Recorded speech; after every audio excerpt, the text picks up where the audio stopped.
Hello friends, पिछले video में हमने एमएस एक्सेल के होम टाइप को पूरा कंप्लीट कर लिया है, जिसमें हमने होम टाइप के सारे ऑप्शन देखे, यानी कि क्लिपबोर्ड से रिलेटेड ऑप्शन हो या फिर हमारा कंडीशनल फॉर्मेटिंग का ऑप्शन हो, यानी कि जितने भी ऑप्शन दिए गए हैं इन सभी ऑप्शन को हमने पिछले की वीडियोज में कंप्लीट कर लिया है। अगर आप लोग इस वीडियो पर पहली बार आए हो और एक्सेल बिल्कुल बेसिक से लेकर एडवांस में सीखना चाहते हो तो आप लोग एक्सेल के बिल्कुल शुरू से वीडियो देखिए, तब आप लोगों को और अच्छे से सारी चीज़ें समझ में आ जाएंगी, क्योंकि इस सीरीज में बिल्कुल बेसिक से लेके एडवांस लेवल तक हम एक्सेल को सीखने वाले हैं। तो पिछले वीडियो में हमने एक्सेल के होम टाइप को पूरा कंप्लीट कर लिया है और आज की इस वीडियो में हम इंसर्ट टाइप को देखेंगे कि इंसर्ट टाइप जो होता है इसका यूज हम एक्सेल में किस तरीके से करते हैं और इसमें जो हमारे पाइवट टेबल और रिकमेंडेड पाइवट टेबल और टेबल के जो ऑप्शन दिए गए इनको हम किस तरीके से यूज करेंगे। तो ये तीन ऑप्शन जो यहाँ पर दिए गए इन सभी ऑप्शन को आज की इस वीडियो में देखेंगे और जो बाकी के हमारे ऑप्शन दिए गए हैं एक एक करके आने वाले वीडियो में हम सारे के सारे ऑप्शन कंप्लीट कर लेंगे। तो यह वीडियो आप लोगों के लिए इंपॉर्टेंट है अगर आप लोग एक्सेल सीख रहे हो, क्योंकि इसमें हम pivot table, recommended pivot table और टेबल ऑप्शन का यूज करने वाले हैं। तो चलिए हम वीडियो को शुरू करते हैं और सबसे पहले हम बात करते हैं पाइवट टेबल की कि पाइवट टेबल क्या है। तो चलिए हम जान लेते हैं कि पाइवट टेबल क्या होता है। एक्सेल में पाइवट टेबल एक बहुत ही पावरफुल फंक्शन होता है जिसकी सहायता से हम बड़े से बड़े डाटा को समराइज और एनालाइज कर सकते हैं। पाइवट टेबल के द्वारा हम बड़े डाटा को एक छोटी रिपोर्ट के रूप में आसानी से देख सकते हैं, जिससे डाटा को समझना, पढ़ना और एनालाइज करना हमारे लिए बहुत ही आसान हो जाता है। तो आप लोग समझ गए होंगे कि पाइवट टेबल क्या है। इसके लिए हमने यहाँ पर डाटा को बना के रखा है पहले से ही। मान लिया जब हम किसी कंपनी में कोई वर्क करते हैं, हमारे सामने बहुत बड़ा डाटा हो और जो हमारा सीनियर है हमसे कहता है कि इसकी हमें रिपोर्ट चाहिए, तो हम बहुत ही आसानी से पाइवट टेबल की सहायता से रिपोर्ट तैयार कर सकते हैं, क्योंकि पाइवट टेबल के द्वारा हम अपने डाटा को समराइज और एनालाइज कर सकते हैं। इसीलिए आप लोगों को पाइवट टेबल बिल्कुल अच्छे से समझना चाहिए, क्योंकि पाइवट टेबल बहुत ही इम्पोर्टेंट पार्ट है। तो चलिए हम जान लेते हैं। हमारे सामने मान लिया एक डाटा बना हुआ है, एक किसी कंपनी का डाटा है। इसमें हमने 5 फील्ड इंसर्ट करके रखी हैं, जैसे employ name, item, quantity, rate और अमाउंट। जो वहाँ का सीनियर है, तो सीनियर हमसे कहता है इसमें से जैसे जो कंप्यूटर की सेल हुई तो कंप्यूटर की अलग रिपोर्ट चाहिए, कीबोर्ड की जो सेल हुई है कीबोर्ड की अलग रिपोर्ट, माउस की अलग रिपोर्ट और यूपीएस की अलग रिपोर्ट, और कंप्यूटर को कौन कौन से एम्प्लॉय ने कहाँ कहाँ सेल किया है और उसकी रेट क्या है। तो इस तरीके की अगर हमको रिपोर्ट तैयार करनी होती है तो हम पाइवट टेबल की सहायता से बहुत ही आसानी से रिपोर्ट तैयार करते हैं। उसके लिए जो हमारा डाटा दिया हुआ है, इस डाटा में कहीं पर भी हम क्लिक कर लेंगे। यहाँ पर दिया है पाइवट टेबल, पाइवट टेबल पर क्लिक कर देंगे। जैसे ही हमने पाइवट टेबल पे क्लिक किया तो हमारे सामने एक छोटी सी विंडो ओपन होके आ गई। यहाँ पर लिखा है क्रिएट पाइवट टेबल। सबसे ऊपर जो टिक लगा है सेलेक्ट ए टेबल रेंज, यहाँ पर जो हमारी टेबल है इस पूरी टेबल का एड्रेस इसमें दिखाई दे रहा है। फिर यहाँ पे लिखा है use an external data source. मान लिया हमारे पास ये टेबल ना होती, अगर कोई बाहर की टेबल बनी होती तो उस टेबल को हम यहाँ से ऐड कर सकते हैं। फिर इसमें लिखा है न्यू वर्कशीट और एग्जिस्टिंग वर्कशीट। अगर हम पाइवट टेबल नई सीट पे चाहते हैं तो हमें न्यू वर्कशीट पे टिक लगा के रखना है। इसी सीट पे हमको पाइवट टेबल क्रिएट करनी होती है तो एग्जिस्टिंग वर्कशीट पे हम टिक लगा के रख लेंगे। मान लिया न्यू वर्कशीट पे चाहते हैं तो यहाँ पे टिक लगाएंगे और यहाँ से हम ओके कर देंगे तो हमारे सामने शीट 5 आ जाएगी और यहाँ पे पाइवट टेबल बन के आ गई है। यह पाइवट टेबल का पूरा चार्ट है और इधर जो बना है पाइवट टेबल फील्ड, जो हमारे डाटा में यहाँ पे employ name, quantity, column, rate, amount ये सब दिया हुआ है। ये सब कॉलम वाइज दिया हुआ है। वही चीज़ें यहाँ पर हैं, जैसे employ name, item, quantity, rate और अमाउंट। फिर इसके नीचे यहाँ पे हमारे 4 ऑप्शन दिए हैं, फिल्टर, कॉलम, रो और वैल्यू। इन ऑप्शन के द्वारा हम अपने डाटा की जो रिपोर्ट है वो तैयार करते हैं। जैसे कि सबसे पहले जब हम एम्प्लॉय नेम पे यहाँ पे क्लिक करेंगे तो जितने भी हमारे एम्प्लॉय उसमें वर्क करते हैं वो सभी एम्प्लॉय इसमें आ जाएंगे। और यहाँ पे आइटम दिया है, आइटम पे क्लिक करेंगे तो यहाँ पे नीचे आइटम भी दिखाई दे रहे हैं, जैसे अजय राज कीबोर्ड सेल किए, अक्षय कुमार कंप्यूटर सेल करते हैं, अनिल वर्मा माउस और अंकित गुप्ता कीबोर्ड। इस तरीके से जो एम्प्लॉय हैं और जो प्रोडक्ट सेल करते हैं उनकी लिस्ट यहाँ पे आ गई। मान लिया कुछ ऐसा डाटा है, हमारा सीनियर हमसे कहता है इसमें से जितने कीबोर्ड सेल करते हैं उनकी हमें अलग रिपोर्ट चाहिए। तो उसके लिए यहाँ पे जो आइटम है, आइटम को यहाँ से उठा करके हम यहाँ फिल्टर वाले कॉलम में रख लेंगे। फिल्टर वाले कॉलम में हम उठा के यहाँ पे रख लिए। किसी भी आइटम को अगर उठा के रखना है, जैसे यहाँ पे क्वांटिटी है, क्वांटिटी को उठा के हमको वैल्यूज में रखना है, तो हम क्वांटिटी पे इस तरीके से क्लिक करके लाएंगे, लेफ्ट बटन दबा के और वैल्यूज में छोड़ देंगे, तो यहाँ पर क्वांटिटी भी आ जाएंगी। आप लोग एक बात ध्यान रखें, जो हमारी वैल्यू होते हैं यानी कि नंबर होते हैं, उनको हमें वैल्यू में ही रखना होता है। तो इतना तो आप लोग समझ गए होंगे। यहाँ पे जैसे अरविंद राज ने 15 क्वांटिटी सेल की, अक्षय कुमार ने 12 क्वांटिटी सेल की। यहाँ पे एक पूरी लिस्ट इतनी जनरेट हो गई है। मान लिया हमारा जो सीनियर है अब हमसे कहता है कि जितने भी एम्प्लॉय हैं, कौन कौन एम्प्लॉय ने कंप्यूटर सेल किए हैं, उनकी हमें पूरी लिस्ट चाहिए। यहाँ पर जो ऑल आइटम का ऑप्शन है, हमें इस पर क्लिक कर लेना है और यहाँ पे कंप्यूटर पे टिक लगा के ओके कर देना है। तो हमारे सामने छोटी सी रिपोर्ट बन के आ गई। जैसा कि यहाँ पे हम बता सकते हैं अपने सीनियर को कि अक्षय कुमार ने 12 कंप्यूटर सेल किए, ईशान चौधरी ने 30 कंप्यूटर, राहुल कुमार ने 14 कंप्यूटर और राजेश वर्मा ने 12 कंप्यूटर। इसी तरीके से जितने भी एम्प्लॉय हैं पूरे कंप्यूटर यहाँ पे सेल किए हैं। और यहाँ पे ग्रांड टोटल 83, यानी कि सभी कंप्यूटर जो है 83 कंप्यूटर की बिक्री हुई है। इस तरीके से रिपोर्ट तैयार कर सकते हैं। मान लिया सभी को देखना है, क्लिक कर लेंगे, आल पे टिक लगा के ओके कर देंगे, तो पूरा डाटा यहाँ पे आ जाएगा। जितने भी एम्प्लॉय वर्क करते हैं यहाँ पे नीचे दिया हुआ है, और कितने एम्प्लॉय ने कितनी क्वांटिटी सेल की, टोटल यहाँ पे 353 क्वांटिटी सेल हुई है। इस तरीके से इतना डाटा हम बता सकते हैं। अब हमको बताना है कि जिस भी एम्प्लॉय ने जो आइटम सेल किया है उसकी रेट क्या है और टोटल अमाउंट उसका क्या हुआ है। तो यहाँ पे रेट और अमाउंट के ऑप्शन है, हमको रेट पे टिक लगा देना है और अमाउंट पे टिक लगा देना है। तो पूरी रिपोर्ट यहाँ पे आ गई है।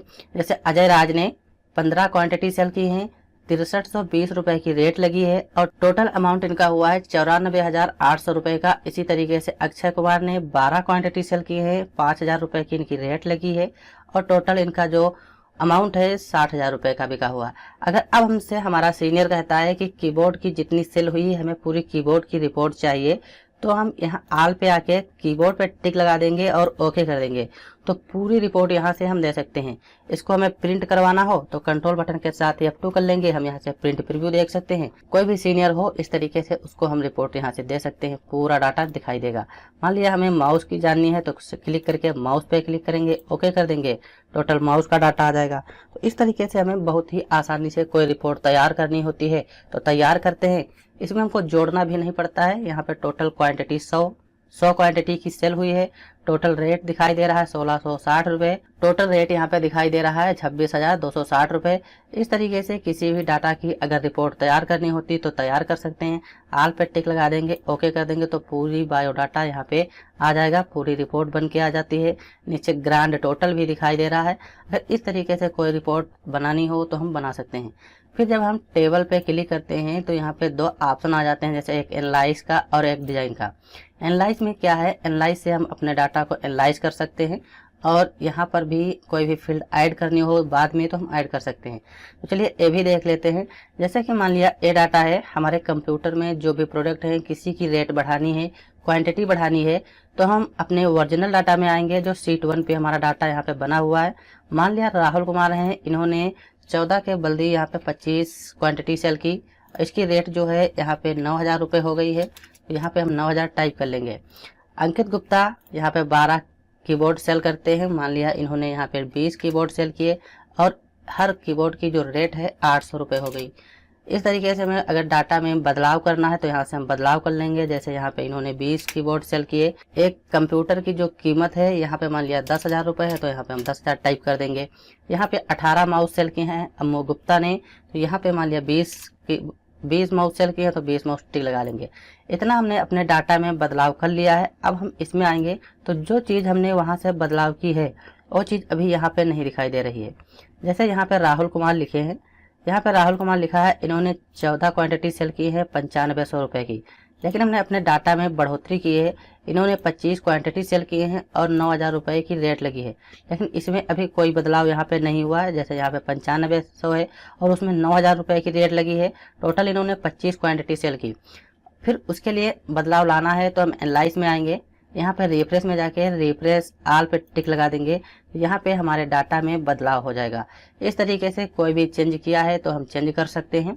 और इसी में मान लिया जो ये फील्ड हैं, इन फील्ड को हमें से यहाँ से हटाना है, तो कई तरीके से हम हटा सकते हैं। यहाँ से टिक हटा देंगे तो फील्ड यहाँ से हट जाएंगी, या फिर जो चीज़ें यहाँ पे हैं इनको उठा के हम इसमें रख देंगे। इस तरीके से यहाँ से इन फील्ड को हम हटा सकते हैं, तो पूरा डाटा हमारा उसी तरीके से हो जाएगा। फिर हमें एम्प्लॉय नेम पे टिक लगा देना है, यहाँ पे एम्प्लॉय नेम भी आ जाएंगे। अब मान लिया यहाँ पे चेंज डाटा सोर्स का ऑप्शन दिया हुआ है, हम चाहते हैं यहाँ पे कोई चीज़ बाद में ऐड करते हैं वो चीज़ यहाँ पे आ जाए। अगर अभी यहाँ पे देख लीजिए, जब हम यहाँ पे कोई कॉलम बाद में इंसर्ट करेंगे वो चीज़ अभी इसमें नहीं आएगा। तो चलिए इंसर्ट कर लेते हैं। जैसे यहाँ पे हम टाइप करते हैं स्टेट, यहाँ पे स्टेट लिखा, और यहाँ पे हम टाइप कर देंगे जैसे यूपी, नीचे एमपी टाइप कर देंगे, जो भी स्टेट हो। मुंबई लिख देंगे और यहाँ पे हम लिख देंगे कोलकाता। इस तरीके से हमने अपना डाटा लिख लिया है। मान लिया हमारी जो कंपनियां हैं इन स्टेट में अपना प्रोडक्ट सेल करती हैं। अब हम इसमें अपने चार्ट में स्टेट सहित बताना चाहते हैं कि किस स्टेट में कितने प्रोडक्ट बिके, किस एम्प्लॉय ने कितने प्रोडक्ट बेचे हैं, तो हम उसकी सहायता से बहुत ही आसानी से बता सकते हैं। उसके लिए यहाँ पर अभी जब हम क्लिक करेंगे कोई डाटा नहीं है, और यहाँ पर भी देखेंगे कोई डाटा अभी नहीं दिखाई दे रहा है। तो उसके लिए हमें क्या करना होगा, हम आएंगे एनालाइज में, यहाँ पे चेंज डाटा सोर्स का ऑप्शन दिया है, इस पर क्लिक कर लेंगे। नीचे दिया है चेंज डाटा सोर्स, इस पर क्लिक कर देंगे। फिर जो हमारी टेबल है, अपनी इस टेबल का पूरा एड्रेस यहाँ से दे देंगे जितनी दूरी में हमारा डाटा बना है, और यहाँ से कर देंगे ओके। तो हमारा डाटा इसमें ऐड हो जाएगा। नीचे यहाँ पे स्टेट दिखाई दे रहा है, आप लोग देख पा रहे होंगे, हमें स्टेट पे टिक लगा देना है। तो जिस भी एम्प्लॉय ने जिस स्टेट में कोई भी प्रोडक्ट बेचा है उस स्टेट का नाम शो हो रहा है। जैसे अजय राज ने एमपी में बेचा तो एमपी में उसका एड्रेस शो हो रहा है, अक्षय कुमार ने यूपी में बेचा तो यूपी में दिख रहा है। इस तरीके से हमें प्रोडक्ट जानना है कि किस एम्प्लॉय ने किस स्टेट में सेल किया, तो यहाँ से जान सकते हैं। अब जैसे क्वांटिटी पे टिक लगा देंगे, रेट पे टिक लगा दिया, अमाउंट पे टिक लगा दिया। अब हमसे कोई कहता है कि किस एम्प्लॉय ने किस स्टेट में कितनी क्वांटिटी सेल की, जैसे हमें कंप्यूटर की जाननी है सेल, तो यहाँ पे आएंगे, कंप्यूटर पे टिक लगा के ओके कर देंगे, तो पूरा हमारा कंप्यूटर का डाटा निकल के आ जाएगा। इस तरीके से हम स्टेट वाइज जान सकते हैं। लेकिन अभी जो हमारा डाटा है यहाँ पे डबल डबल दिखाई दे रहा है। जैसे अक्षय कुमार ने 12 क्वांटिटी सेल की, यहाँ पे रेट इन्होंने 5000 की है, और इनका टोटल अमाउंट 60,000 रुपये है। इस तरीके से हर डाटा में डबल डबल आइटम दिखाई दे रहे हैं। मान लिया हम इनको सिंगल करना चाहते हैं ताकि हमारा जो डाटा है थोड़ा और अट्रैक्टिव लगे, तो उसके लिए हम आएंगे डिजाइन में, फिर हम सब टोटल में आएंगे। यहाँ पे दिया हुआ है शो ऑल सब टोटल, बॉटम एंड ग्रुप, और ऊंचे दिया है डू नॉट सब टोटल। हम इस पर क्लिक कर देंगे तो यहाँ पर हमारा जो डाटा है पूरा सिंगल वाइज है और हमारा डाटा अट्रैक्टिव लग रहा है। अजय राज ने एमपी में 15 कंप्यूटर सेल किए, जो भी आइटम इन्होंने सेल किया हो वो सेल किया। यहाँ पे रेट दिया हुआ है और टोटल अमाउंट दिया हुआ है। इस तरीके से हम अपने डाटा को अट्रैक्टिव बना सकते हैं। नीचे भी यहाँ पे टोटल ग्रांड टोटल दिखाई दे रहा है। मान लिया हम इनको एक ही कॉलम में चाहते हैं, एक ही रो में पूरा डाटा, क्योंकि अभी 2 रो में है। एक रो में नाम लिखा है यहाँ पे और एक रो में हमारा पूरा बायोडाटा है। तो उसके लिए हम एक रो में लाना चाहते हैं, तो यहाँ पे लिखा है एक ऑप्शन, डिजाइन में जाएंगे, यहाँ पे रिपोर्ट लेआउट का ऑप्शन है। हमको रिपोर्ट लेआउट पे क्लिक कर लेना है, और यहाँ पे दिया है show in tool bar form, इस पे क्लिक कर देंगे तो हमारा पूरा डाटा एक ही रो में आ जाएगा और हमारा डाटा पूरा अट्रैक्टिव डाटा लग रहा है। इस तरीके से हम अपने डाटा को अट्रैक्टिव बना सकते हैं। यहाँ पे ग्रांड टोटल दिया है, नीचे जो ग्रांड टोटल दिखाई दे रहा है इसको हम हाइड करना चाहते हैं, तो ग्रांड टोटल में आके यहाँ पे of for row and column लिखा है, इस पे क्लिक कर देंगे तो जो नीचे ग्रांड टोटल दिखाई दे रहा है वो हमारा हाइड हो जाएगा। शो कराना चाहते हैं, क्लिक कर देंगे, यहाँ से ऑन कर देंगे तो हमारा ग्रांड टोटल यहाँ से दिखाई देता है। इसी में ब्लैंक रो का ऑप्शन है। मान लिया जो हमारा डाटा है इसमें हम ब्लैंक रो दिखाना चाहते हैं, तो यहाँ पे आएंगे और इंसर्ट ब्लैंक रो पे क्लिक कर देंगे तो हर एम्प्लॉय के नीचे एक ब्लैंक रो आ जाएगी। ब्लैंक रो हटानी है तो यहाँ पे आके रिमूव कर देंगे, ब्लैंक रो हट जाएगी। तो एक चीज इतना तो आप लोग समझ गए होंगे। इन ऑप्शन को भी अभी कंप्लीट कर लेंगे, उससे पहले एनालाइज में आते हैं। यहाँ पे कुछ ऑप्शन रह गए हैं, जैसा कि मान लिया जब हम यहाँ पे बाहर क्लिक करते हैं तो इधर का जो हमारा पायो टेबल लिस्ट है वो हट जाती है। इस पर क्लिक करते हैं तो हमारी पायो टेबल की लिस्ट आ जाती है। मान लिया हम अपनी पायो टेबल को बाई चांस यहाँ से कट हो गई, अब हम बाहर क्लिक करेंगे तो भी हट जाएगी और इस टेबल पे क्लिक करेंगे तो भी नहीं आएगी। तो हमें मान लिया इस तरीके से अपनी पायो टेबल की लिस्ट को लाना है, तो क्लिक कर लेंगे, डिजाइन में आएंगे, यहाँ पे फील्ड लिस्ट का एक ऑप्शन दिया है, इस पे क्लिक कर देंगे तो इस तरीके से हमारी सभी फील्ड फिर आ जाएंगी। इसी में यहाँ पे दिया हुआ है एक सेलेक्ट का ऑप्शन, सेलेक्ट पे जाएंगे और इंटायर पायोट टेबल पे क्लिक कर देंगे। यहाँ से हम अपनी पूरी टेबल को सेलेक्ट कर सकते हैं। रिफ्रेश समझ गए होंगे, चेंज डाटा सोर्स और क्लियर और सेलेक्ट के सभी ऑप्शन समझ गए हैं। इसी में दिया है यहाँ पे एक ऑप्शन इंसर्ट स्लाइसर का। इंसर्ट स्लाइसर से क्या है, हम अपने डाटा को फिल्टर कर सकते हैं। जिस तरीके से यहाँ पे हमें कंप्यूटर का पूरा बायोडाटा जानना होता है तो क्लिक करते हैं, कंप्यूटर पे क्लिक कर देते हैं और ओके कर देंगे तो हमें पूरा कंप्यूटर का ही डाटा मिलता है। इसी तरीके से ठीक हम यहाँ पे जो इंसर्ट स्लाइसर का ऑप्शन है, इससे हम अपने डाटा को फिल्टर कर सकते हैं। जैसे ही हम इंसर्ट स्लाइसर पे क्लिक करेंगे, हमारे सामने जितने भी लिस्ट हैं, employ name, item, quantity, rate, हम जिसके द्वारा अपने डाटा को फिल्टर करना चाहते हैं यहाँ से कर सकते हैं। जैसे आइटम पे क्लिक करेंगे, ओके कर देंगे तो पूरी यहाँ पे एक आइटम लिस्ट आ जाएगी जितनी हमारे कंप्यूटर में आइटम हैं।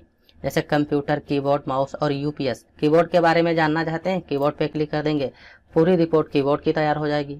माउस के बारे में जानना है, माउस पे क्लिक कर देंगे, पूरी माउस की रिपोर्ट तैयार हो जाएगी। अनिल वर्मा ने मुंबई में 16 माउस सेल किए, टोटल रेट इसकी लगी हुई है और टोटल अमाउंट यहाँ पे दिखाई दे रहा है। इस तरीके से हम इंसर्ट स्लाइसर की मदद से भी अपने डाटा को फिल्टर कर सकते हैं और यहाँ पे टिक लगा देंगे, पूरा डाटा आ जाएगा। इसको हटाना है, इस पे क्लिक कर लेंगे, कीबोर्ड से डिलीट बटन प्रेस कर देंगे, वो चीज़ हट जाएगी। तो आप लोग ये भी समझ गए होंगे कि इंसर्ट स्लाइसर क्या होता है।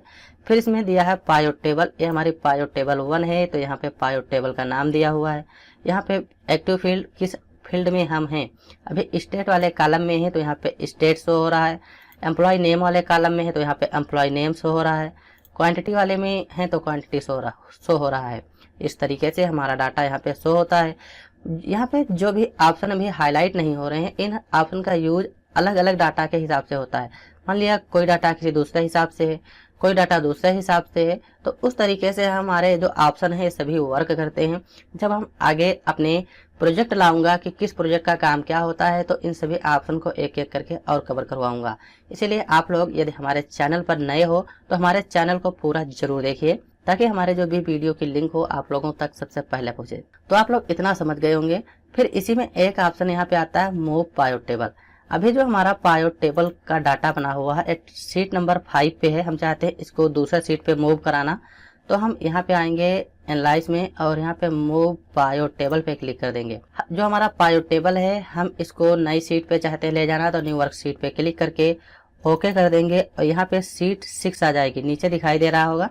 पहले हमारा जो डाटा था शीट नंबर 5 पे था, जो बिल्कुल खाली शीट है, और अब हमारा डाटा शीट नंबर 5 से शीट नंबर 6 पर मूव हो जाएगा। यहाँ पे जो एम्प्लॉय नेम है पूरा डाटा अभी नहीं दिखाई दे रहा है, यहाँ पे 2 बार क्लिक कर देंगे, एम्प्लॉय नेम का पूरा डाटा आ जाएगा। इस तरीके से हम अपने पायोट टेबल को मूव करा सकते हैं। फिर इसमें आता है क्लियर का ऑप्शन। मान लिया क्लियर का ऑप्शन अभी हम थोड़ी देर बाद देखेंगे ताकि हमारा जो डाटा है हटे ना। चलिए इसको भी देख लेते हैं। यहाँ पे फील्ड आइटम दिए हैं, कोई भी फील्ड कैलकुलेट करनी हो हम यहाँ से भी अपनी फील्ड को कैलकुलेट कर सकते हैं। इसमें 2 ऑप्शन है, एक है पायोट चार्ट का और एक है रिकमेंडेड पायोट टेबल का। जो हमारे पायोट चार्ट और रिकमेंडेड पायोट टेबल है, जब हम इंसर्ट आगे बढ़ेंगे, यहाँ पे रिकमेंडेड पायोट टेबल है, हम इसको इसी वीडियो में कवर कर लेंगे। और यहाँ पे दिया है पायोट चार्ट का ऑप्शन, इसको हम आगे वीडियो में देखेंगे जब आगे बढ़ेंगे। और यहाँ पे टाइमलाइन, तो इन ऑप्शन को जब हम आगे पढ़ेंगे तभी हम अच्छे से समझ पाएंगे, क्योंकि ये ऑप्शन आगे भी हैं और यहाँ एनालाइज में भी हैं, जैसे पायोट चार्ट, रिकमेंडेड पायोट टेबल और इंसर्ट टाइमलाइन। तो इन सभी ऑप्शन को हम आगे वीडियोज में देखेंगे ताकि हमारा जो वीडियोज है बड़ा ना हो और इनको बार बार रिपीट करना होगा, क्योंकि इसमें भी हैं और आगे वाले ऑप्शन में भी हमारे आते हैं। तो इतना तो आप लोग समझ गए होंगे। फिर अब हमारे जो टेबल है, टेबल में इन सभी ऑप्शन को हमने कंप्लीट कर लिया है। इसके बाद हमारा डिजाइन का ऑप्शन आता है। डिजाइन में भी हमने सब total, grand total, report layout, blank row, इनको भी कवर कर लिया है। अब यहाँ पे हमारे आते हैं रो हेडर और कॉलम हेडर और बाइंडेड रो तथा बाइंडेड कॉलम। मान लिया जो हमारी यहाँ पे टेबल बनी है, इस टेबल की हमें डिजाइनिंग करनी है, तो हम यहाँ से बहुत ही आसानी से अपने टेबल की डिजाइनिंग कर सकते हैं। यहाँ पे डिजाइन दी है, लिखा है पायोट टेबल स्टाइल। हम अपनी टेबल को जिस भी स्टाइल में यहाँ से रखना चाहें उस स्टाइल में अपनी टेबल को हम यहाँ से रख सकते हैं। इस स्टाइल में रखना है या इस स्टाइल में या इस स्टाइल में या इस स्टाइल में। मान लिया हम अपनी टेबल को इस स्टाइल में रखना चाहते हैं यहाँ से, तो इस स्टाइल पे टिक लगा लेंगे, हमारी टेबल उसी स्टाइल में हो जाएगी। सबसे ऊपर लिखा है रो और हेडर। जैसे हम इस पे से टिक लगाएंगे तो हमारे सामने जो यहाँ पे रो का हेडर है बिल्कुल प्लेन हो जाएगा, आप लोग देख पा रहे हैं। टेबल को हमें कलरफुल करना है तो यहाँ पे रो हेडर पे टिक लगा देंगे, ये पूरा कॉलम हमारा कलरफुल हो जाएगा। इसी में कॉलम हेडर दिया हुआ है, जो ऊपर का हमारा एड्रेस है, एम्प्लॉय नेम, स्टेट, क्वांटिटी दिया हुआ है, हम इसको इस तरीके से रखना है। तो यहाँ पे टिक लगा के रखेंगे। हटाना है तो कॉलम हेडर पे टिक लगा देंगे, हमारा जो कॉलम हेडर है बिल्कुल प्लेन हो जाएगा। टिक लगा देंगे तो इस तरीके से हो जाएगा। फिर इसी में बाइंडेड रो है, इस पर क्लिक करेंगे तो हमारी जो सभी रो हैं इसमें लाइन आ जाती हैं, यानी कि बाइंडेड रो हो जाएंगी। इसमें बाइंडेड कॉलम है, इस पर क्लिक कर देंगे तो हर कॉलम में कुछ इस तरीके का डाटा यहाँ पे दिखाई देगा। इस तरीके से अपने टेबल को हम डिजाइन करना हो तो डिजाइन कर सकते हैं। तो आप लोग एनालाइज और डिजाइन अच्छे से समझ गए होंगे। इसमें दो ऑप्शन रह गए थे हमारे क्लियर का। मान लिया जो हमारी पायो टेबल यहाँ पे बन के आई है, हम अपनी पायो टेबल को हटाना चाहते हैं तो उसके लिए क्लियर में आएंगे, यहाँ पे क्लियर ऑल का ऑप्शन है, इस पर क्लिक कर देंगे, पूरा डाटा यहाँ से हमारा हट जाएगा। फिर ये वाली फील्ड है, इसको यहाँ से क्लियर कर देंगे, फील्ड हट जाएगी। अब हम अपने डाटा को, ये वाला जो चार्ट है इसको हटाना चाहते हैं तो इस चार्ट को पूरा यहाँ से कर लेंगे सेलेक्ट, होम में आएंगे, क्लियर में आके क्लियर ऑल पे क्लिक कर देंगे, पूरा चार्ट हट जाएगा। इस तरीके से हम अपने पायो टेबल को हटा सकते हैं। तो आप लोगों को पायो टेबल अच्छे से समझ में आया होगा। अगर कोई भी डाउट रह गए हैं तो कमेंट करके बता सकते हैं। फिर इसके बाद हमारा आता है पायो टेबल के बाद रिकमेंडेड पायो टेबल। इसका काम क्या होता है, जो काम हमने पायो टेबल से किया ठीक वही काम हम रिकमेंडेड पायो टेबल से भी करते हैं, बस थोड़ा इसमें बहुत अंतर फर्क होता है। इसमें यह होता है जो हमारा डाटा है, अपने डाटा के अनुसार हम पायो टेबल जनरेट कर सकते हैं। जिस तरीके से डाटा होगा उस तरीके से हमारी पायो टेबल आएगी। जैसे हमने अपनी टेबल में कहीं पर भी क्लिक कर लिया, रिकमेंडेड पायो टेबल में जाएंगे, पूरा डाटा ऑटोमेटिक सेलेक्ट हो जाएगा। रिकमेंडेड पायो टेबल में ऑटोमेटिक ऑप्शन दिए हुए हैं। मान लिया हम अपने डाटा को स्टेट वाइज रखना चाहते हैं, sum of quantity by state, state wise रखना है तो स्टेट वाइज रख लेंगे। हम एम्प्लॉय नेम वाइज रखना चाहते हैं तो एम्प्लॉय नेम वाइज भी रख सकते हैं। जिस हिसाब से अपने डाटा को रखना है तो रख लेंगे। जैसे कि हम अपने डाटा को स्टेट के अनुसार रखना चाहते हैं तो स्टेट पे क्लिक करके यहाँ से ओके कर देंगे, पूरी पायो टेबल जनरेट हो जाएगी। जो अभी हमने पीछे पायो टेबल पढ़ा है ठीक वही ऑप्शन आएंगे। स्टेट वाइज रखा है तो यहाँ पे स्टेट पे टिक लगा है और क्वांटिटी पे। मान लीजिए अब हम बाद में रेट पे क्लिक कर देंगे तो रेट आ जाएगा, एम्प्लॉय पे क्लिक कर देंगे तो सभी एम्प्लॉय आ जाएंगे और हर एम्प्लॉय अलग अलग स्टेट वाइज आएगा। जैसे कोलकाता का आ गया, एमपी का आ गया, मुंबई का आ गया। इस तरीके से हम अपने डाटा को यहाँ से जिस तरीके से चाहें उस तरीके से रख सकते हैं। तो आप लोगों को ये ऑप्शन तो अच्छे से ही आते होंगे एनालाइज और डिजाइन के, जो हमने अभी देखा है। चलिए फिर हम चलते हैं अपने डाटा पे और यहाँ पे एक ऑप्शन दिया है टेबल। टेबल से क्या होता है, जो हमारा ये डाटा है हम अपने डाटा को टेबल के फॉर्म में कन्वर्ट कर सकते हैं। वहां से हमें अपने डाटा को फिल्टर करने में आसानी होती है। तो चलिए इसको भी देख लेते हैं। जैसे ही हम अपने टेबल पे क्लिक करेंगे पूरा डाटा ऑटोमेटिक सेलेक्ट हो जाएगा। यहाँ पे क्रिएट टेबल का ऑप्शन है, इस पे क्लिक करेंगे, हमारा डाटा जो है टेबल में बदल जाएगा। यहाँ से फिल्टर के ऑप्शन दिए हैं, हम अपने डाटा को फिल्टर करना चाहें तो फिल्टर कर सकते हैं। आइटम दिए हैं, आइटम को फिल्टर करना चाहें तो फिल्टर कर सकते हैं।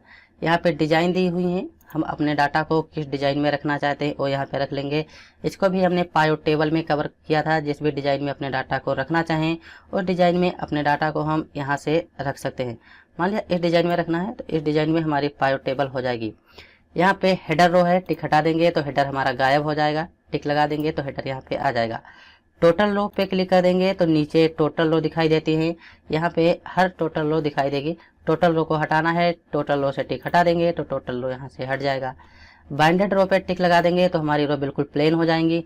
टिक लगा देंगे तो आप लोग देख पा रहे होंगे एक रो कलरफुल है, दूसरी हमारी ब्लैंक है, फिर एक कलरफुल, फिर दूसरी ब्लैंक। इसी तरीके से फर्स्ट कॉलम, मान लिया हम फर्स्ट कॉलम को अपने कलरफुल बनाना चाहते हैं तो इस पर क्लिक कर देंगे, फर्स्ट कॉलम हमारा कलरफुल आ जाएगा। और यहाँ से जो भी स्टाइल रखेंगे वो स्टाइल यहाँ से हम रख सकते हैं। जैसे ए वाली रखी, ये स्टाइल में डाटा हो गया। लास्ट कॉलम पे क्लिक कर देंगे तो लास्ट कॉलम कलरफुल हो जाएगा। बाइंडेड कॉलम पे क्लिक कर देंगे तो हमारा बाइंडेड कॉलम हो जाएगा। इस तरीके से अपने डाटा को एट्रैक्टिव बनाना हो तो बना सकते हैं।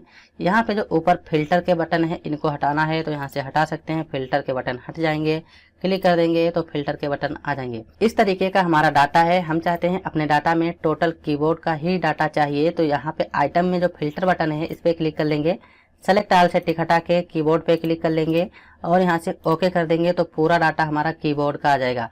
हम चाहते हैं कीबोर्ड और कंप्यूटर का, तो कीबोर्ड पे भी क्लिक करके रखना है, कंप्यूटर पे क्लिक कर देंगे, ओके कर देंगे तो पूरा डाटा हमारा कीबोर्ड और कंप्यूटर का आ जाएगा। इस तरीके से अपने डाटा को हम बना सकते हैं। सभी आइटम चाहते हैं क्लिक करके माउस और यूपीएस पे क्लिक करके ओके कर देंगे, पूरा बायोडाटा यहाँ पे आ जाएगा। इसी में दिया है समराइज विथ पायोट टेबल। हम अपने डाटा को पायोट टेबल में कन्वर्ट करना चाहें तो यहाँ से पायोट टेबल में भी कन्वर्ट कर सकते हैं। ये तो आपने अभी देखा ही है। डुप्लीकेट वैल्यू, मान लिया इसमें जो भी डुप्लीकेट वैल्यू है, जैसे कुछ ऐसे नाम हैं जो बार बार रिपीट होते हैं, जैसे इतना डाटा है, मान लिया हम यहाँ से कॉपी कर लेते हैं और यहाँ पे आके पेस्ट कर देंगे। दोनों डाटा इसमें आ गया। अब हमारा डाटा एक है। हम डिजाइन में जाएंगे, डुप्लीकेट वैल्यू पे क्लिक कर लेंगे। जितनी भी डुप्लीकेट वैल्यू हैं यहाँ पे हम उनको एम्प्लॉय नेम वाइज डिलीट करना है, आइटम या क्वांटिटी या रेट वाइज। मान लिया हम एम्प्लॉय नेम वाइज डिलीट करना चाहते हैं तो इन सभी से टिक हटा के केवल हमें एम्प्लॉय नेम पे क्लिक करके रखना है और ओके कर देंगे। टोटल 9 डुप्लीकेट वैल्यू थी और ओके कर देंगे। यहाँ से हमारी जो भी डुप्लीकेट वैल्यू थी वो हट जाएंगी। फिर इसी में इंसर्ट स्लाइसर, इसको भी हमने कवर कर लिया है।